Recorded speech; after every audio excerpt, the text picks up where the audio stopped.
Okay, as we continue, what if we have mixed fractions? So, mixed fractions like 1 and 3/5 times 8 over 10.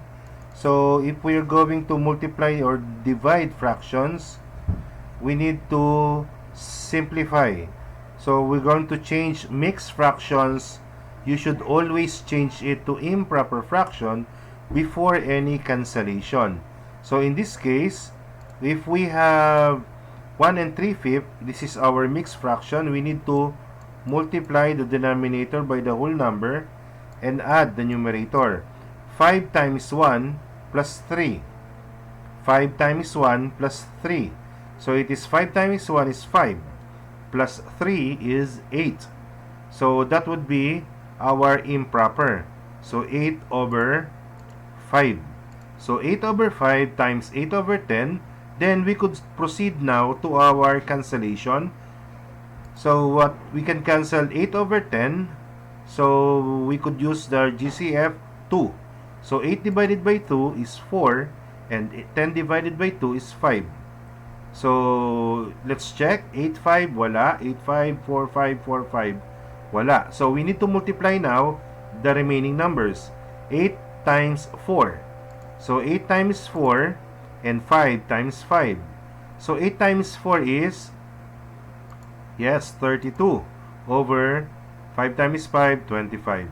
So 32 over 25 is a what kind of fraction? It is an improper fraction.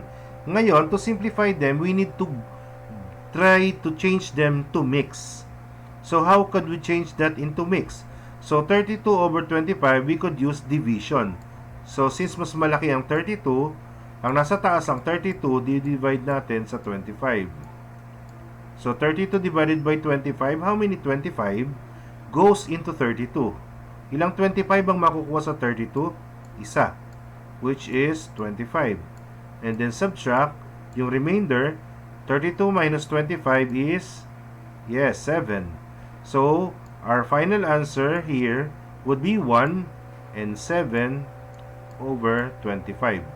So if you're going to write this, we have 1 as the whole number, yung answer, yung sagot sa taas, quotient, and then yung remainder, yun yung nasa taas na numerator, and yung divisor would still be 25. Okay? So 1 and 7 over 25. That would be our final answer. Okay po? So let's have another example. So could you try to answer this one? Change the mixed fraction to improper fraction by multiplying and adding the numerator. So the same goes this one. Then proceed to cancellation. Pause the video and try to answer this. Okay, so as we start, so have you answered it? So let's check. So 3 and 2 over 6 times 1 and 3 over 15, we're going to change them to an improper. So 6 times 3 is 18 plus 2 is 20 over 6 times 15 times 1. 15 times 1 is 15 plus 3 is 18 over 15. So we have 20 over 6 times 18 over 15. And then we could proceed to cancellation. Ano nang pwede natin cancelin? So 20 or 6, 20 and 15, or 18 and 6. So let's have 20 and 15. What's their GCF? The GCF is 5. So 20 divided by 5. 20 divided by 5. It is 4. And 15 divided by 5 is 3. So we could also use 18 and 6 by dividing them by 6. So 18 divided by 6 is 3 and 6 divided by 6 is 1. So 4 sa 4 sa 1, 4 sa 3 wala, 3 sa 1, 3 sa 3. Ayun, meron pa. We could still cancel 3 and 3. So let's have this one, cancel 3 by their common factor 3. So we were left with 1. So let's multiply. 4 times 1 and divided by 1 times 1 is simply 4 over 1. And our final answer is, yes, it is 4. Do you get it right? Okay, sige po. So, to further enhance our lesson, so you could watch this video. Okay, let's watch this.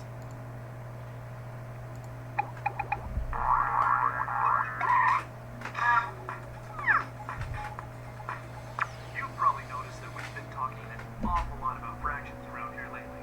Well, now I'm going to tell you something you can do with fractions that's really easy. No, not juggling fractions.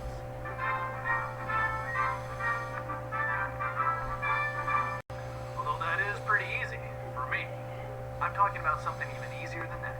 I'm talking about multiplying fractions. Multiplying fractions is super easy. In fact, it's easier than adding fractions, and that's why we're going to learn it first. The reason it's easier is because fractions are really just division problems, and multiplication and division get along much better than addition and division. Now, since fractions are division, that means if I have the problem 1/4 times 2/3, it's the same as the problem 1 divided by 4 times 2 divided by 3. That means I have both multiplication and division in the same problem. And because they get along so well, that means I can just rearrange the problem to look like this. Now it looks like two multiplication problems that are being divided, and it looks just like a fraction. In fact, if we go ahead and do the multiplications, 1 times 2 equals 2, and 4 times 3 equals 12, then we do have a fraction, and it's the answer to our problem. So what does all this mean? Well, it means that to multiply fractions, all you have to do is multiply the top numbers, and then multiply the bottom numbers, and ta-da! There's your answer. As always, let's see an example or two. Let's try this problem, 2/3 times 4/5. Now we could rewrite the problem like we just saw, but that's not necessary as long as we remember the procedure. First, we know our answer is going to be a fraction, so let's go ahead and write a new fraction line for it. Next, we multiply the top numbers. 2 times 4 equals 8. So 8's the top number of our answer. And last, we multiply the bottom numbers. 3 times 5 equals 15. So 15 is the bottom number of our answer. There we have it. 2/3 times 4/5 equals 8/15. See how easy that was? And fun, too. Even funner than a video game. Okay, time for another example. Let's try 6/11 times 7/8. From our multiplication table, we know that 6 times 7 equals 42. So 42 is the top number of our answer. And on the bottom, we have 11 times 8, which is 88. So 6/11 times 7/8 equals 42/88. Oh, now some of you might see that this answer could be simplified. We'll save simplifying fractions for another video. Alright, let's see one last example. Here it is. 1/2 times 4/3 times 3/5. Wait a minute. This has 3 fractions multiplied together, and the middle one looks like an improper fraction because its top number is bigger than its bottom number. Does our procedure work for this problem too? Yep. All we have to do is multiply all the top numbers together, and then multiply all the bottom numbers together, and we'll have our answer. And this will work no matter how many fractions we have to multiply. So on the top, we have 1 times 4 is 4, and 4 times 3 is 12. And on the bottom, 2 times 3 is 6, and 6 times 5 is 30. That means our answer is 12/30. So there you have it. Multiplying fractions is easy, because fractions are just another way of writing division problems. But remember, there's another way to think about fractions. We can also use fractions to represent parts of things, like half a pizza, for instance. But does it make sense to multiply half a pizza by another half? Actually, it does. If you're thinking of fractions as parts of something, then multiplying fractions is really like taking part of another part. For example, here's half a pizza. Now you can see that if I take 1/2 of that half, then I get 1/4 of a pizza. And if we do the multiplication, 1/2 times 1/2, you see that we do get 1/4. So that's why you can think of multiplying fractions as taking part of another part. In fact, sometimes, especially in word or story problems, you'll see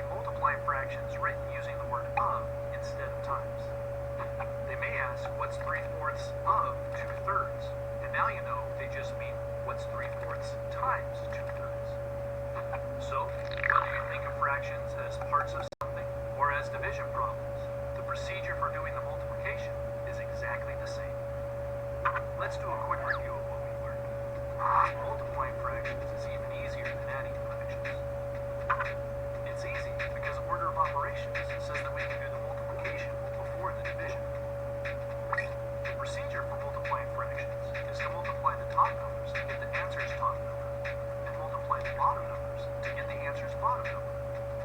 If you think of fractions as parts of something, then multiplying a fraction by another fraction is the same as taking a part of a part. And sometimes, especially in word problems, you might see the word of instead of the word times. Even though multiplying fractions is so easy, it's a good idea to practice. So be sure to do the exercises, and I'll see you next time. Learn more at mathantix.com.